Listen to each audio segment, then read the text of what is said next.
Mentre in via Bellerio è in corso il vertice federale per analizzare la debacle, la tensione tra le due anime della Lega in Veneto resta alle stelle, scontro da Re Bitonci a Focus. Tra gli eletti al Senato anche Andrea Crisanti a Palazzo Madama per il PD con i voti degli italiani all'estero nel Collegio Europa. Prima priorità la politica, adesso ha spiegato il microbiologo. Tra gli eletti veneti riconfermata Daniela Sbrollini con il terzo polo, l'inizio di un nuovo percorso, dice l'Alleanza Italia Viva Azione, vuole radicarsi sul territorio. Caro bollette a Vicenza, domani tornano in piazza esercenti, imprenditori e cittadini per protestare e chiedere aiuti e si organizza una manifestazione regionale per l'8 di ottobre. Minacce, insulti, addirittura una pistola usata per intimidire. In carcere a Padova un 37enne che ha vessato l'ex compagna arrivando quasi a provocare un incidente in auto. Oltre 92.000 stranieri censiti nella Marca e sempre più necessari per il lavoro e il welfare, l'indagine provinciale presentata oggi a Treviso. Gli abitanti di Rozzo e Stoccareddo, località dell'altopiano dei 7 comuni, sono quasi immuni alle malattie cardiovascolari. Lo rivela una ricerca genetica combinata all'archeologia. Il sogno di un ventenne del Bangladesh gravemente malato in carrozzina era girare in gondola ai canali di Venezia con una guida turistica per conoscere i segreti della città. Oggi ha potuto realizzarlo con il supporto del comune. Ben ritrovati con l'edizione del Veneto dei nostri telegiornali. In primo piano ancora la politica e vediamo quindi subito il quesito del nostro sondaggio di oggi con l'aiuto della videografica. Crisi della Lega, chi vorreste al posto di Salvini? Questa è la domanda alla quale vi chiediamo di rispondere come sempre facendo una telefonata gratuita ai numeri che vedete in sovraimpressione. Se per voi la risposta è Zaia, il numero è lo 0422 162 6691, se per voi la risposta è Federica, governatore del Friuli Venezia Giulia, 0422 162 6690. L'esito naturalmente come sempre nel corso della puntata di Ring di questa sera a partire dalle 21:15. E sono ore davvero agitate queste nella Lega, mentre è in corso in via Bellerio a Milano il Consiglio federale per analizzare la debacle elettorale. La tensione tra le due anime della Lega in Veneto resta alle stelle. Duro scontro ieri sera negli studi di Focus tra Gianantonio D'Arè e Massimo Bitonci.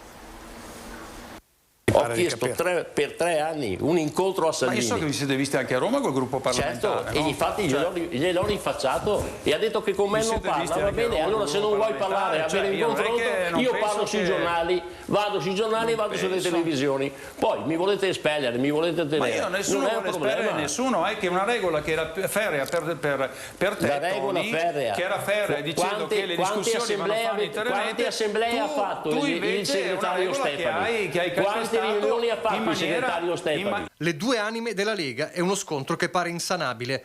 L'istantanea negli studi di Focus racconta meglio di ogni altra analisi la tempesta dentro il carroccio traballante che in Veneto perde 500.000 di voti. Messo all'angolo da Fratelli d'Italia che intanto a Roma, in chiave governo, potrebbe riservare ministeri minori a Salvini e ai suoi, non certo l'agognato Viminale. La tensione non è mai arrivata così in alto. Tu cosa hai insegnato a me? E se hai un dirigente ti chiede al segretario federale di avere un colloquio. Sono più giovane di te, va bene. Tu cosa mi hai sempre detto quando ero presidente? Che le questioni vengono trattate sempre internamente. Certo. E tu eri il primo a dire che non bisognava andare fuori sui giornali. Sui giornali. Quante volte mi avete convocato? Hai sbagliato, ma non hai sbagliato adesso. Sempre. Hai sbagliato da mesi, perché se era qualcosa da dire tiravi sul telefono. Sì, ma il telefono ce l'hai anche tu e ce l'avete anche voi. Ce l'avete anche voi il telefono. Telefonato per dire, voi non avete il telefono. Io ti ho riferato un sacco di volte. Il colonnello salviniano è l'ormai dissidente anima della Liga Veneta. Salvini è quel nutrito gruppo veneto da Marcato a Bano, arrivando a Boron, solo per citare i più noti, che lo addita principale responsabile del crollo. Nelle ore in cui Umberto Bossi, fuori dal Parlamento dopo 35 anni, parla di necessità di ascoltare il Nord e Roberto Maroni affonda il coltello sostenendo che per la Lega è ora di un nuovo leader. Lo chiede anche la netta maggioranza delle oltre 4.000 telefonate arrivate in poco tempo per il sondaggio lanciato ieri sera da Ring. Mentre secondo i bookmaker internazionali, nel caso la Lega scelga di cambiare leader, avanti nei pronostici ci sarebbe Fedriga in un testa-a-testa con Zaia, seguiti da Massimo Garavaglia e Giancarlo Giorgetti. Ma in attesa del vertice di queste ore da Via Bellerio, il capitano non sembra voler alzare bandiera bianca. E se nella riunione di ieri con i governatori leghisti Salvini ha promesso di coinvolgere il territorio del Tornato a parlare di congressi, la rabbia resta. Nel mirino quella che Darè ha definito la pattuglia acrobatica del segretario, in testa il commissario veneto Alberto Stefani, che sulla sua pagina Facebook all'indomani del voto chiedeva a tutti meno ciacole e più fatti. Quante assemblee ha fatto? Quante volte mi ha convocato? Mai. Ma c'è un direttivo? Mai. Tu sei componente del direttivo? No, io non sono componente del direttivo. Parlamentare come io sono componente del mio gruppo parlamentare. Allora, insomma, io attraverso il mio gruppo parlamentare... Che ci sia stata una riunione convocata dal segretario. Non c'è mai stata. In Europa, vuol dire che non c'è dialogo all'interno del movimento. Per l'anima salviniana lo schiaffo delle elezioni è il risultato dell'aver scelto per responsabilità di restare al governo pagando lo scotto di non essere all'opposizione, come Fratelli d'Italia, che ha potuto liberamente correre nella vasta prateria del dissenso. Ma è una spiegazione non convincente, perché ora non chiede più i congressi, li esige. Questo è un problema che lo dirà il segretario federale, che non sono io. Però quello che vedo è che i congressi, che sono congressi anche quelli o rinnovi, come vuoi chiamarli tu, li facevano tra di loro e sono preparatori prodromici a che cosa? Al congresso provinciale e a poi quello nazionale, per carità. Nelle file del PD ora tra gli eletti al Senato anche Andrea Crisanti con i voti degli italiani all'estero nel Collegio Europa. Sentiamo. 36.000 preferenze scritte di pugno sulla base del meccanismo che regola il voto degli italiani all'estero nel Collegio Europa per Andrea Crisanti, il medico che per mesi ha espresso il voto delle donne e degli uomini della sanità in lotta contro il Covid, da poche ore senatore della Repubblica Italiana. Questo mi dà l'opportunità di dire 36.000 volte grazie a tutti gli elettori che hanno espresso la preferenza col mio nome. Come ha detto lei, il Partito Democratico in Europa è in controtendenza, nella nostra circoscrizione al Senato ha raggiunto il 40%, a Londra in Inghilterra il 48%, quindi questi magari sono dati su cui bisogna riflettere, perché sono italiani qui in Italia e sono italiani anche all'estero. Dei 12 italiani eletti all'estero, 7 seggi sono andati al Partito Democratico, italiani che scontano, secondo Crisanti, un deficit di rappresentatività. Basta dire un po' di numeri, cioè 2.700.000 persone, che sono quasi la metà della popolazione della Sicilia, eleggono un solo senatore e 3 deputati. Insomma, io penso che questa è una cosa da rettificare prima o poi. Sarà l'impegno politico la priorità per Crisanti. Questa sarà la mia priorità, verificherò tutte quante le incompatibilità e le risolverò come ho sempre fatto d'altronde. Ho l'obbligo morale di impegnarmi per risolvere i problemi degli italiani all'estero, che sono molteplici, perché di fatto sono cittadini di serie B, per quello che concerne l'accesso ai servizi, e sono cittadini di serie B per quello che concerne la rappresentatività, come le ho già detto. Si va all'estero principalmente non per scelta ma per necessità, e questa necessità deriva principalmente dalla mancanza di opportunità e dal fatto che la maggior parte delle opportunità che ci sono distribuite in maniera ineguale e accessibile soltanto a una classe di privilegiati. Il terzo polo di Calenda, che ha visto uniti al voto Azione Italia Viva, in Veneto, specie nelle grandi città, ha raggiunto risultati superiori alla media nazionale. È l'inizio di un nuovo progetto, dice la riconfermata senatrice Daniela Sbrollini. Il terzo polo, costituito da Azione Italia Viva, supera la Lega in Veneto con una media dell'8,4% in regione, ma con picchi a 2 cifre, soprattutto nelle città come Treviso, 12,9%, e Padova. L'inizio di un nuovo progetto per la senatrice Daniela Sbrollini, riconfermata.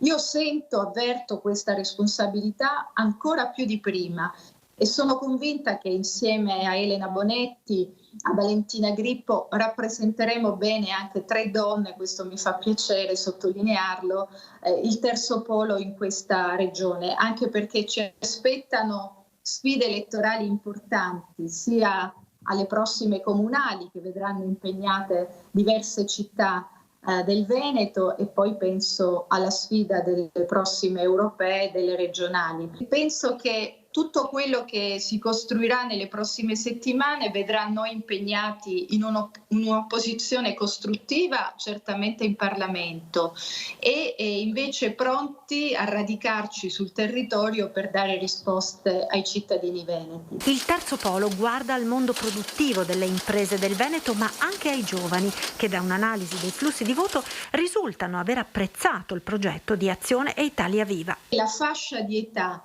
che ha votato di più per il terzo polo è proprio la fascia di età dei giovani, dai 18 ai 24 anni. Questo ci consegna una responsabilità maggiore, ma non dobbiamo più dire sono il nostro futuro, no, loro sono adesso. Chiudiamo questa ampia pagina dedicata all'esito delle elezioni e ai nuovi equilibri che si sono creati dopo il voto. Parliamo ora di quelli che sono i problemi attuali della gente del paese, perché domani tornano in piazza commercianti e imprenditori e cittadini contro il caro bollette. La manifestazione regionale a Vicenza con una protesta che non accenna a placarsi. L'8 di ottobre altre manifestazioni infatti saranno organizzate su tutto il territorio veneto. Mercoledì, domani sera, siamo di nuovo in piazza dalle 19 alle 21 e protesteremo per il caro bollette. Ed è così che Piazza dei Signori tornerà ad essere palco e microfono di una protesta che non accenna a placarsi. Dopo la manifestazione di mercoledì scorso saranno in tantissimi, anche questa volta, i commercianti, imprenditori e cittadini che grideranno ad un aiuto urgente ora più che mai. Chi scenderà in piazza? Scenderanno famiglie, scenderanno attività commerciali, scenderanno imprese grosse e siamo qua perché la gente veramente non ce la fa. Cioè ci sono situazioni in giro veramente a chi arriva la bolletta che sviene, perché quando apre la bolletta è stato un collega che gli è venuto quasi un colpo. Numeri che spaventano, cifre insostenibili, una situazione drammatica aggravata dal peso di un altro fattore, quello del tempo, un tempo che passa inesorabile e non sconta niente a nessuno, tantomeno le bollette di fine mese. Già ieri dovevano far qualcosa, oggi è già tardi e adesso è arrivato anche il nuovo governo, però il nuovo governo arriverà a novembre, lì non è tardi, lì ormai siamo morti tutti. Aiuti dal governo, una voce di protesta che diventerà sempre più grande. In calendario l'8 ottobre una manifestazione che coinvolgerà tutta la regione. Torneremo in piazza l'8, anzi l'8 stiamo cercando di mettere insieme tutto il Veneto, le piazze del Veneto e ci siamo quasi. Perciò continuiamo finché non fanno qualcosa. Ma non è solo un aiuto economico quello che chiedono i cittadini al governo. C'è bisogno di una sicurezza in base appunto alle spese che abbiamo di luce, acqua, gas, queste cose normali. Noi, come tutto il popolo, come tutto il mondo, abbiamo bisogno di una sicurezza, di una garanzia che qualcosa migliori, perché dobbiamo fare un progetto per l'inverno, per il futuro, per il domani. La cronaca ora, ancora molte ombre sull'omicidio di Mattia Caruso, il trentenne padovano trovato agonizzante lungo la circonvallazione di Abano Terme, morto poco dopo all'ospedale, e continua la caccia all'uomo. Una coltellata al cuore. Questo avrebbe ucciso Matteo Caruso, il trentenne residente ad Albignasego, che ha perso la vita la notte tra domenica e lunedì. A stabilirlo con certezza sarà l'autopsia voluta dal pubblico ministero Roberto Piccione. Intanto le indagini proseguono. Ieri sono stati ascoltati i testimoni, tra cui la fidanzata del ragazzo, sentita dai carabinieri per tutta la giornata, che ha ricostruito la vicenda. Restano però ancora molti dettagli da chiarire. Il principale è che non si sa chi sia l'assassino, probabilmente l'uomo con cui il trentenne si è allontanato lasciando la fidanzata in macchina. Da una prima ricostruzione, stando ai testimoni, dovrebbe trattarsi di un uomo dalla pelle scura con un cappuccio in testa. Anche il movente è ignoto. Potrebbe essere sentimentale, una discussione nata a causa della gelosia o anche un regolamento di conti per soldi o droga. Secondo i primi riscontri, la lite sarebbe nata fuori dal locale dove i due giovani avevano passato la serata. locale in cui il ragazzo avrebbe voluto organizzare la festa per il suo compleanno, che sarebbe stato tra qualche giorno. I carabinieri hanno cercato tracce nel parcheggio dove ci sarebbe stata la colluttazione. Caruso, venditore ambulante di dolciumi, dopo essere stato colpito sarebbe poi salito in macchina dove lo aspettava la fidanzata e avrebbe percorso qualche chilometro fino a via dei Colli Euganei, alle porte di Abano Terme, dove ha fermato la macchina in una piazzola ed è caduto a terra agonizzante. Nonostante il pronto intervento dei sanitari, allertati da dei passanti, l'uomo è morto poco dopo essere arrivato in ospedale a Padova. Ora è corsa ad identificare l'aggressore, si battono tutte le piste. Ancora cronaca, minacce, insulti e una pistola usata a scopo intimidatorio, finito in carcere un 37enne moldavo che ha vessato l'ex compagno. Nonostante avesse già ricevuto il divieto di non avvicinare la sua ex compagna, un 37enne moldavo, residente a Mestre ma domiciliato a Padova, sabato scorso l'ha inseguita in auto, l'ha affiancata e le ha mostrato una pistola, rischiando anche di provocare un incidente. Non pago, dopo qualche ora, l'ha raggiunta sotto casa dove ha sparato in aria con una pistola ad aria compressa, colpendo una tapparella. L'uomo è quindi scappato, ma è stato intercettato da una volante della polizia. Dopo una perquisizione alla vettura è stata trovata la pistola e una scatola di pallini, oltre ad un'altra pistola a salve senza il tappo rosso, nascosta sotto il sedile del passeggero. L'uomo è stato quindi arrestato per atti persecutori, violenza privata, danneggiamento, porto in luogo pubblico di oggetti atti ad offendere. L'uomo già nello scorso agosto era stato destinatario di un provvedimento di divieto di avvicinamento alla propria ex compagna a causa di molestie e minacce nei confronti della donna. Oltre 92.000 stranieri censiti nella Marche, sempre più necessari per il lavoro e il welfare. L'indagine è stata presentata oggi a Treviso. Come ogni anno, il report sulla distribuzione e presenza degli immigrati nella provincia di Treviso diventa motivo di riflessione sullo stato della società trevigiana, oltre ad aprire importanti questioni sull'importanza della popolazione immigrata, soprattutto in un contesto storico e sociale nel quale l'Italia si trova in questo momento. Una società che non basta più a se stessa, dice la segretaria della CISL, Teresa Merotto. Per le emergenze che stiamo vivendo, che appunto parliamo di emergenza demografica, di invecchiamento della popolazione, di carenza di manodopera, crediamo che queste emergenze vadano affrontate non più con un'altra emergenza che è quella appunto dei naufraghi, dei richiedenti asilo, eccetera, ma pensiamo che possa essere gestita in modo strutturale attraverso la politica dei flussi, ma non solo, anche incrociando la domanda dei lavoratori che vengono dai paesi stranieri rispetto all'offerta di lavoro che noi abbiamo. Una popolazione italiana sempre più anziana, con un saldo naturale negativo, mentre quella straniera continua mediamente ad essere più giovane di quella italiana, diventando quindi risorsa per il futuro. Dati alla mano, gli stranieri residenti in provincia di Treviso sono coloro che reggono gran parte dei comparti produttivi che trainano l'economia locale. Sul totale delle assunzioni per settore vediamo un 40% di stranieri nel settore dell'agricoltura, il 39% nel comparto delle costruzioni, circa il 30% nel metalmeccanico e in tutto il settore dei trasporti e della logistica. Dati che parlano e che richiedono al nuovo governo delle politiche strutturali che regolamentino i flussi migratori. Vedremo se ci sarà la capacità, e io lo spero, onestamente, se ci sarà la capacità di misurarsi con i dati di fatto.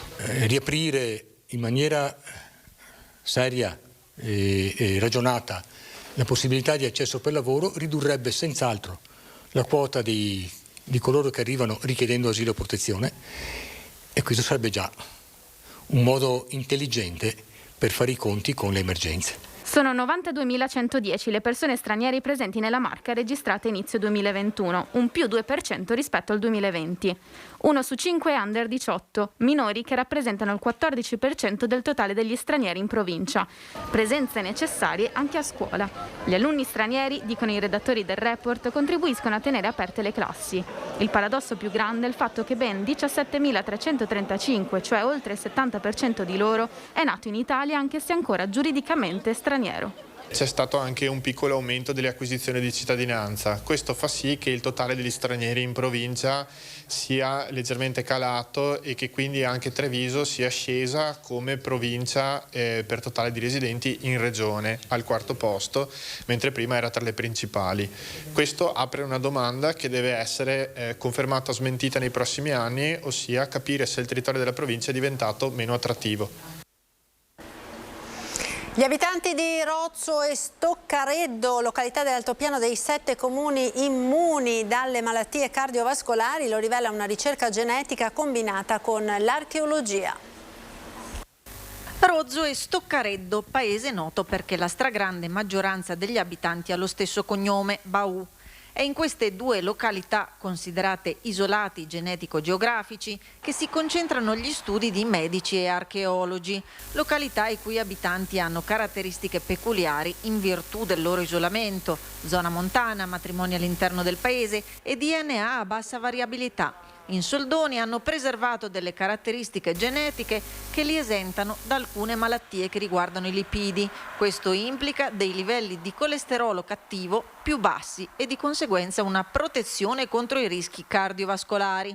Soffrono poco di ipertensione e diabete, fattore di protezione che potrebbe nascondere il segreto per curare altre malattie moderne. Nella popolazione di Rozzo una variante di rischio che è associata a una maggiore quantità di colesterolo cattivo nella popolazione è praticamente assente, mentre nella popolazione di Stoccareddo è molto ridotta rispetto a quella che è la popolazione generale italiana. Ma la novità è la combinazione di studi genetici con studi archeologici, i cui risultati sottolineano l'importanza della fase pre-romana nella storia genetica dell'altopiano. Cerca di abbinare sia dal punto di vista dell'analisi del DNA sanitario dei cittadini attualmente viventi con il DNA archeologico recuperato 2-3 mila anni fa. I genetisti hanno ricostruito diversi flussi genetici che coincidono esattamente col ruolo straordinario che ha svolto l'altopiano di Asiago in un sistema di vastissime relazioni. Ricerca promossa dalla Fondazione Malattie Rare Baschirotto, che ha coinvolto i team di ricerca di diverse università e guarda la prospettiva di allargare il progetto ad altre aree dell'altopiano. Nuovi studi ci diranno perché questa variante manca e se potrebbe essere considerato un elemento protettivo della popolazione.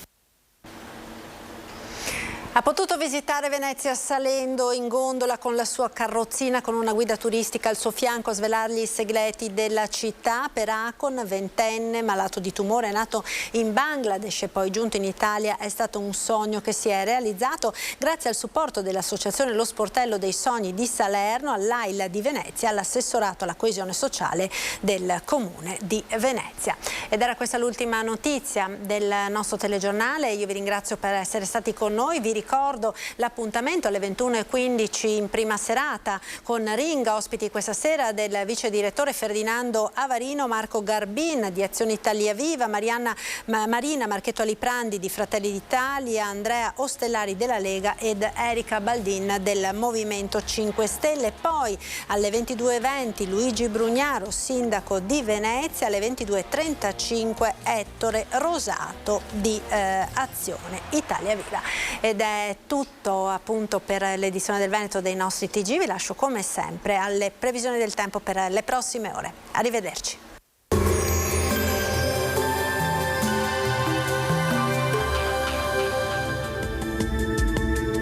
Bentrovati al meteo. Tempo sostanzialmente buono sul nostro territorio, solo a tratti non si esclude una locale instabilità. Venti di libeccio e ponente anche moderati. Vediamo il dettaglio di mercoledì 28 settembre. Sul Veneto giornata in prevalenza soleggiata, sulle zone montane e pedemontane nubi irregolari alternate a schiarite. Verso sera saranno possibili dei piovaschi più probabili sulle coste e sulle aree limitrofe. Temperature minime in calo, comprese tra 6 e 13 gradi, massime stazionarie invece tra i 17 e i 22 gradi all'incirca. Spostiamoci ora sul Friuli Venezia Giulia. Nuvolosità variabile, sarà possibile anche in questo caso qualche breve pioggia sparsa in serata. Temperature minime sugli 8-13 gradi, massime intorno ai 19-21 gradi. Infine diamo uno sguardo al Trentino Alto Adige, anche qui tanto sole ovunque con locali addensamenti, ma in genere senza precipitazioni associate. Temperature minime intorno agli 8-9 gradi, massime infine sui 20-22 gradi. Dal meteo per ora è tutto, come sempre vi auguro un buon proseguimento in nostra compagnia.